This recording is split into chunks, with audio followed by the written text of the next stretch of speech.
bonsoir à tous. Bonsoir monsieur. Je vais vous présenter en quelques mots. Bonjour, je suis Malcolm Diop du Green Party et également gérant de Croquette 2000. J'ai 28 ans et c'est un plaisir d'être là ici aujourd'hui. Poser quelques petites questions un petit peu sur vous, est-ce que vous pensez un petit peu de tout ce qui se passe en ce moment? Ok. Ouais, ça marche. Alors, que pensez-vous de Monsieur Brown?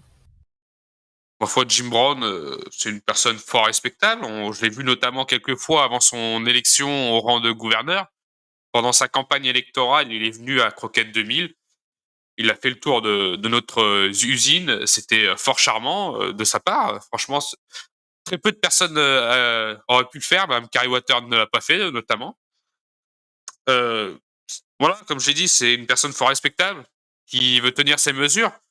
Bon, malheureusement, pendant son investiture, on l'a très peu vu. Donc pendant son mandat, on l'a très peu vu. Il a essayé de donner un petit peu espoir aux républicains et en faisant quelques mesures en fin de mandat. Ça, c'est ça, c'est de la politique pure et simple. Voilà, donner des mesures que tout le monde accepte à la fin de son mandat pour donner espoir justement aux républicains. Ah, je trouve ça dommage de sa part, mais ma foi, il fait son travail. Est-ce que vous connaissez, est-ce que vous pouvez me dire quelques petits mots sur Monsieur Ross? Monsieur Jarrod, c'est ça, oui. Je ne connais pas vraiment, mais je sais qu'il fait du bon travail, man. Ça, c'est sûr, hein. Comme je le dirais tout le temps, Wagnam, c'est des personnes qui sont déterminées. Et il fait de son mieux avec les moyens qu'il a. Bon, même s'il fait parfois polémique auprès de certaines personnes. Je suis désolé de le dire, mais il se démène à son travail et il fait du mieux possible. Et ça, je le félicite, hein, vraiment. C'est incroyable. Des personnes comme ça, il en faut plus. Ok, très bien. Que pensez-vous de Madame Hill? Madame Hill, c'est une personne qui déborde d'expérience. Elle sait ce qu'elle fait. Malheureusement, ses paroles crues, bon, malgré que ça soit une qualité chez certains, euh, elle tient des propos qui sont plus que diffamatoires, qui n'ont aucun sens avec la politique d'aujourd'hui. Ok. Que pensez-vous de Monsieur Harrison? Monsieur William, c'est une personne solide qui connaît ses valeurs et ses engagements. Malheureusement, il est à la tête d'un parti qui ne s'est pas rafraîchi avec le temps. Et bon, c'est un vrai défi ce qui s'est donné, hein. Je le regrette un petit peu qu'il soit pas voilà, chez le Green Party, tout simplement, parce que je reconnais en lui certaines valeurs du Green Party, hein. Ok. On va passer après à Monsieur Rutland. Qu'en pensez-vous? Bon, Monsieur Rutland, même s'il est assez discret dans sa campagne électorale, on peut pas le dénier, il est proche du peuple et il est à l'écoute du peuple. On le voit tous les jours dans les rues proposer des solutions concrètes et directes à nos concitoyens, comme nous on peut le faire au Green Party. C'est une personne qui malheureusement a un programme qui n'a pas évolué avec le temps. Il n'a absolument rien changé dans son programme. C'est regrettable de dire ça, mais on sent une certaine déconnexion de la réalité. C'est J'aurais espéré mieux de sa part. Et enfin, pour finir, qu'en pensez-vous du coup de la personne avec qui vous êtes son bras droit, Monsieur Blais? Alors forcément, dans un souci de transparence, je ne peux dire que du bien d'Antoine Blay, même si je voudrais parfois en dire du mal, c'est impossible, c'est un homme d'action.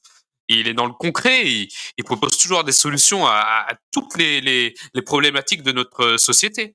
C'est un défi qu'il se donne à la vie. Et moi, je dis oui à Antoine Blay.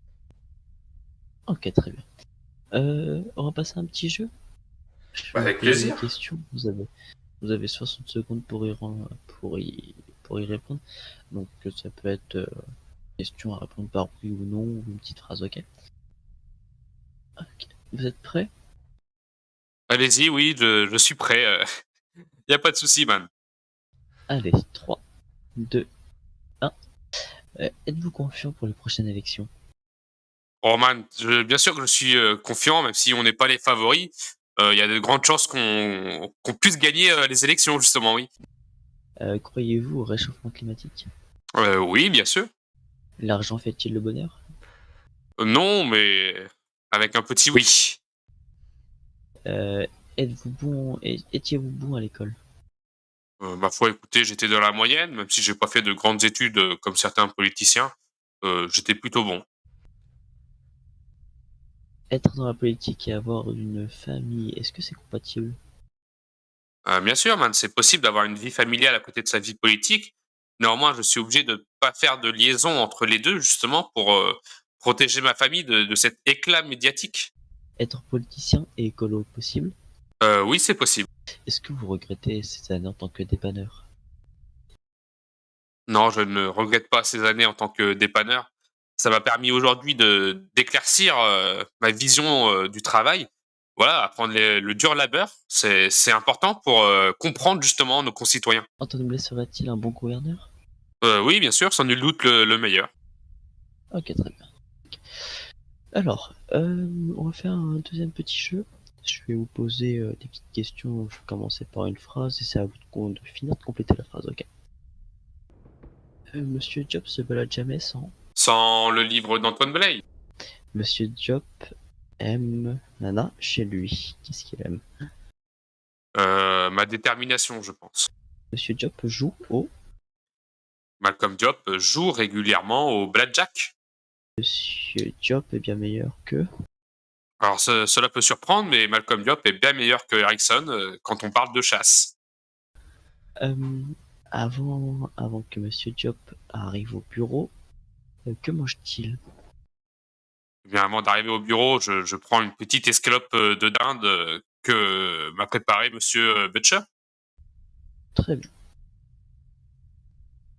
Et ben, c'était tout pour moi. Si vous avez un petit message à dire ou à faire passer pour la fin, allez-y. Bien sûr, j'invite, tous nos concitoyens du Tennessee avant les élections de s'informer sur les 4 programmes proposés par les 4 partis en lice aux élections et bah, surtout de voir la réalité des choses. Nous sommes le seul parti qui propose des choses concrètes avec des mesures qui sont réalisables et voilà, vive le Green Party et surtout vive le Tennessee.